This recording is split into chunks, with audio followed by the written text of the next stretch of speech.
Hello all, welcome to my channel. ఈరోజు మనం చెక్కలను క్రిస్పీగా అలాగే పొంగుతూ కరకరలాడుతూ రావాలంటే కొన్ని టిప్స్ని పాటిస్తూ చేయండి. చెక్కలను చాలా పర్ఫెక్ట్గా చేస్తారు. ఎలా తయారు చేయాలో ఒకసారి చూద్దాం. ఈ చెక్కల్లో కారం కోసమని నేను ఇక్కడ 6 పచ్చిమిరపకాయలు తీసుకుంటున్నాను. అలాగే 3 ఇంచుల అల్లాన్ని వేసుకున్నాను. ఒక 5 వెల్లుల్లిపాయలను వేసుకున్నాను. ఒక రెమ్మ కరివేపాకును వేసుకున్నాను. అలాగే ఒక పావు టీ స్పూన్ అంతా ఉప్పును వేసుకున్నాను. వీటన్నింటినీ మిక్సీకి వేసుకోవాలి, కచ్చాపచ్చాగా పట్టుకోవాలి. ఈ చెక్కలను నేను 1/2 కేజీ బియ్యపిండితో చేసుకుంటున్నాను. ఇప్పుడు ఇందులోకి పావు టీ స్పూన్ పసుపు, అలాగే రుచికి సరిపడా ఉప్పుని, అలాగే ఒక టీ స్పూన్ అంతా జీలకర్రని వేసుకుంటున్నాను. నేను ఇక్కడ మనం మిక్సీ పట్టి పక్కన పెట్టుకున్న పచ్చిమిర్చి పేస్ట్ని వేసుకోవాలి. ఇప్పుడు ఇందులోకి 1 గంట పాటు నానబెట్టి పక్కన పెట్టుకున్న పచ్చిపప్పును వేసుకుంటున్నాను. నేను ఇక్కడ పచ్చిపప్పు వేసుకోవడం వల్ల చాలా టేస్ట్గా ఉంటుంది. కొంతమంది పెసరపప్పును కూడా వేసుకుంటారు, నేను వేయడం లేదు. అలాగే ఒక 100 గ్రాముల వెన్నెను వేసుకుంటున్నాను. వెన్నెను వేసుకున్న తర్వాత ఇలా ఒకసారి పిండినంతా బాగా కలుపుకోవాలి. పిండిని ఇలా ఒకసారి కలుపుకున్న తర్వాత ఇందులోకి నేను వేడి నీటిని వేసుకుంటున్నాను. పిండిని ఇలా వేడి నీటితో కలుపుకోవటం వల్ల చెక్కలు పొంగుతూ బాగా వస్తాయి.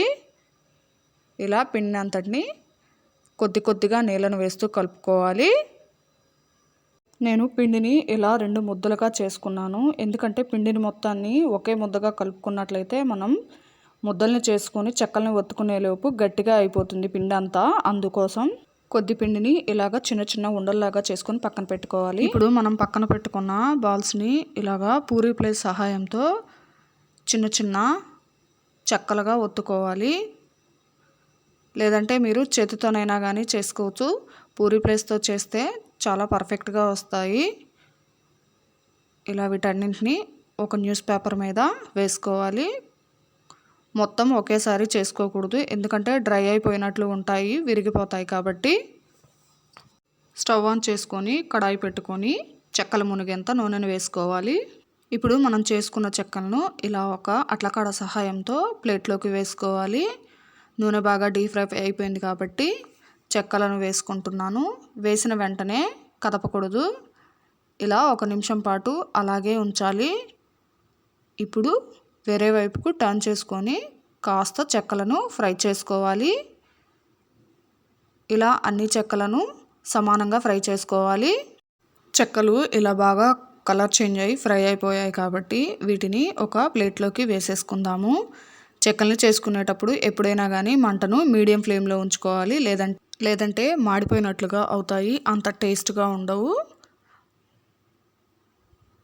అంతేనండి, ఎంతో టేస్టీగా అలాగే క్రిస్పీగా కరకరలాడుతూ చేసుకునే కారప చెక్కలు రెడీ. మీకు కనుక ఈ రెసిపీ నచ్చినట్టయితే లైక్ చేయండి, సబ్స్క్రైబ్ చేయండి, షేర్ చేయండి, కమెంట్ చేయండి. మరిన్ని వంటల కోసం సబ్స్క్రైబ్ చేసుకోండి. Simply thoughts by Anu. Thank you for watching everybody.